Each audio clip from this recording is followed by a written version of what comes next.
எப்படி இருக்கீங்க? Welcome back to Thisfairytalelife. So இந்த வீடியோவில் நம்ம என்ன பார்க்க போகிறோம் அப்படின்னா, எப்படி நம்ம மேக்கப் ப்ரஷஸ் எல்லாமே க்ளீன் பண்ணலாம் அப்படின்னு தான் பார்க்க போகிறோம்.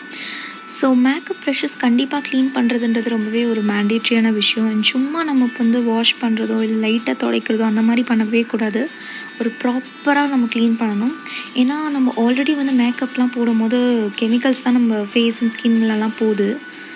ஸோ அதெல்லாமே டெஃபினட்டாக ப்ரஷஸில் டெபாசிட் ஆகிருக்கும். ஸோ லேசாக நம்ம கழுவுறது மூலமாக கண்டிப்பாக அந்த கெமிக்கல்ஸ்லாம் போகாது. ஒரு ப்ராப்பரான வேலை க்ளீன் பண்ணி ஆகணும். ஸோ இப்போ நம்ம என்ன பண்ண போகிறோம் அப்படின்னா, ஒரு பவுல் ஃபுல் ஆஃப் வாட்டர் எடுத்துக்கிட்டு அது கூட ஏதோ ஃபேஸ் வாஷ் இல்லைனா கிளென்சர் எடுத்துக்கலாம்.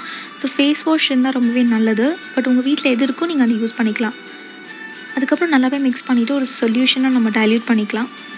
அண்ட் இதில் நம்ம இப்போ ப்ரஷஸை இமர்ஸ் பண்ணி ஒரு 15 to 20 minutes சோக் பண்ணலாம்.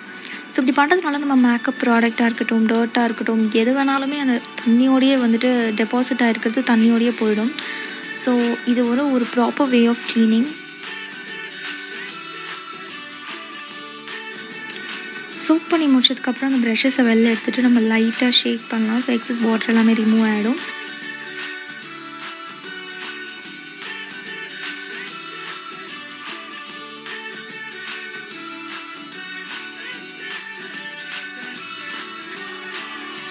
நம்ம என்ன பண்ண போகிறோம் அப்படின்னா, டபுள் ட்ரை பண்ண போகிறோம்.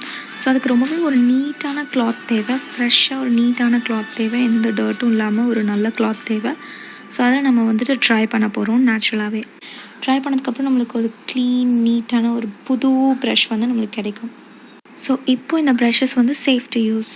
கண்டிப்பாக இந்த வீடியோ உங்கள் எல்லாருக்குமே யூஸ்ஃபுல்லாக இருக்கும்னு நினைக்கிறேன். நான் உங்கள் எல்லாருமே இன்னும் நல்ல வீடியோவில் சந்திக்கிறேன். until then take care, bye.